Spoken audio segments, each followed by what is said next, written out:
Assalamualaikum warahmatullahi wabarakatuh. Innalhamdulillah wassalatu wassalamu ala rasulillah. Pemirsa yang semoga Allah rahmati dan Allah berkahi, di dalam salah satu hadis yang sahih disebutkan bahwasanya datang seorang laki-laki Badui kepada Rasulullah Sallallahu Alaihi Wasallam. Lalu kemudian dia menyatakan keislaman kepada Rasulullah Sallallahu Alaihi Wasallam sebagaimana layaknya orang-orang musyrikun ketika mereka memeluk agama Islam. Lalu kemudian kisah ini berlanjut ketika Arab Badui ini juga mengikuti Rasulullah Sallallahu Alaihi Wasallam dalam perjalanan hijrah. Rasulullah Sallallahu Alaihi Wasallam ketika hijrah ke Madinah, Arab Badui ini pun ikut di dalam perjalanan hijrahnya. Sampai akhirnya dia mengikuti peperangan yang diikuti oleh Rasulullah Sallallahu Alaihi Wasallam untuk menegakkan kalimat Allah.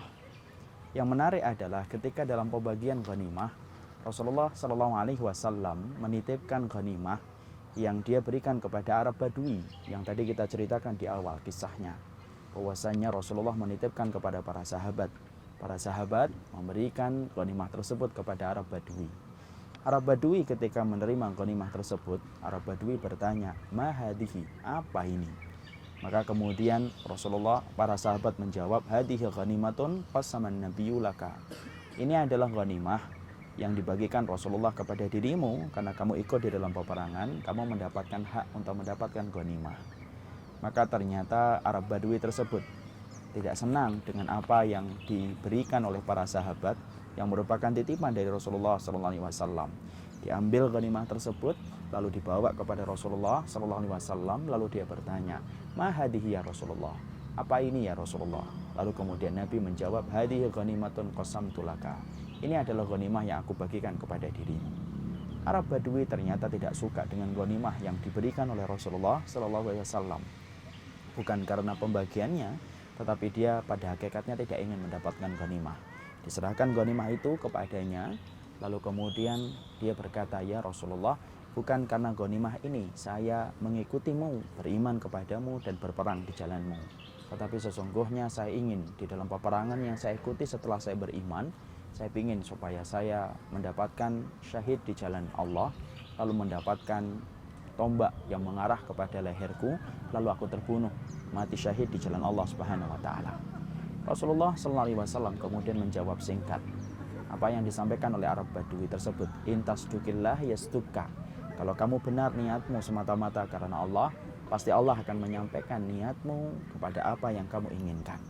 Lalu berlalulah Arab Badui, terjadilah peperangan, salah satunya di Khaybar. Tahukah kita, Arab Badui ini pun termasuk di antara sahabat yang ikut mengepung Khaybar. Sampai akhirnya, singkat cerita, Arab Badui itu pun gugur di jalan Allah Subhanahu wa taala. Yang menarik adalah ketika Rasulullah SAW mendapati Arab Badui tersebut meninggal persis dengan apa yang dia sampaikan ketika dia masih hidup. Dia ingin meninggal tertancap dengan panah di kerongkongannya, di lehernya. Dan Allah membayar kontan apa yang dia inginkan. Sesungguhnya dia betul-betul meninggal dunia, gugur di jalan Allah pada waktu peristiwa Khaybar, tertancap dengan tombak sesuai dengan apa yang dia sampaikan di hadapan Rasulullah SAW. Rasulullah kemudian membuka jubahnya, mensolati Arab Badui tersebut, lalu kemudian Rasulullah berkata, "Allahumma hada abduka kharaja muhajiran fi sabilika faqatala hatta qutila wa ana syahidun ala dzalika." Ya Allah, sesungguhnya ini hambamu, dia hijrah, dia kemudian melaksanakan perjalanan hijrah, kemudian dia berperang sampai dia terbunuh, dan akulah yang akan menjadi saksi kelak untuknya pada waktu hari kiamat. Masya Allah, hadis ini memberikan faedah kita banyak sekali. Salah satunya yang patut kita renungkan dalam kajian singkat hari ini adalah Rasulullah berkata, Rasulullah bersabda, "Intasdukillaha yasdukka." Kalau kamu memang benar niatmu semata-mata karena Allah, Allah akan menyampaikan niatmu kepada apa yang kamu tuju. Masya Allah, inilah jawaban luar biasa bahwasanya ternyata di antara perkara yang mampu untuk mewujudkan keinginan kita ketika kita memiliki keinginan akhirat, satu, yaitu adalah bagaimana kita mengikhlaskan apa yang kita lakukan semata-mata karena Allah. Karena barang siapa yang menetapkan keinginannya semata-mata karena Allah, maka sesungguhnya Allah yang akan mewujudkan keinginan itu untuk menjawab kontan orang yang telah menanam sesuatu semata-mata karena Allah. Inilah jawaban dari pertanyaan kita. Kenapa ya ada orang yang tampaknya miskin tapi mampu untuk melaksanakan perjalanan haji? Padahal secara logika, kalkulasi uang yang dia dapatkan tidak cukup. tapi ternyata dia mampu untuk haji. Karena Allah yang membantu mewujudkannya ketika dia punya hati yang ikhlas untuk niat melaksanakan haji pada Ka'bah dan kepada Baitullah. Inilah jawaban dari pertanyaan kita. Kenapa ya ada orang bukan tamatan pondok tetapi mampu untuk menghafalkan Al-Quran padahal dia bukan tamatan pondok? Maka sesungguhnya jawabannya adalah dia menanam niat yang benar, dia ingin hafal Quran. Maka Allah sampaikan niatnya untuk hafal Quran walaupun dia bukan dari latar belakang pondok. Inilah jawaban dari pertanyaan kita. Kenapa ya ada anak tamatan aliyah tapi mampu untuk punya pondok yang begitu besar dengan ribuan santri, padahal dia cuma tamatan aliyah. Padahal banyak orang yang tamatan S1, S2, S3 Madinah tetapi tidak mampu mewujudkan keinginannya untuk memiliki pondok.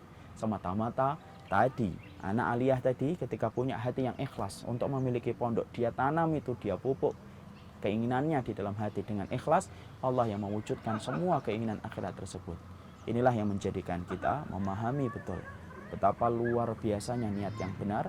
Sesungguhnya niat yang benar semata-mata karena Allah, maka Allah akan membantu untuk mewujudkan keinginan akhirat tersebut. Maka pesan saya kepada jiwa saya dan kepada antum semuanya, bersihkanlah niat kita semata-mata karena Allah, maka sesungguhnya Allah yang akan membantu mewujudkan apapun yang kita niatkan ketika kita punya niat untuk beribadah kepada Allah Subhanahu wa taala. Ingin hafal Quran, ingin punya pondok, ingin punya santri, ingin haji dan umrah, tinggal satu, niatkan ikhlas karena Allah. Allah yang akan membantu mewujudkannya dalam kehidupan kita sehari-hari. Intasdukillah yasduka. Benarlah apa yang dikatakan Nabi, kalau kamu benar di dalam niatmu, Allah yang akan membantu membenarkan apa yang kamu tanam di dalam niatmu. Wassallallahu ala nabiyyina Muhammad. Alhamdulillahirabbil alamin. Wassalamualaikum warahmatullahi wabarakatuh.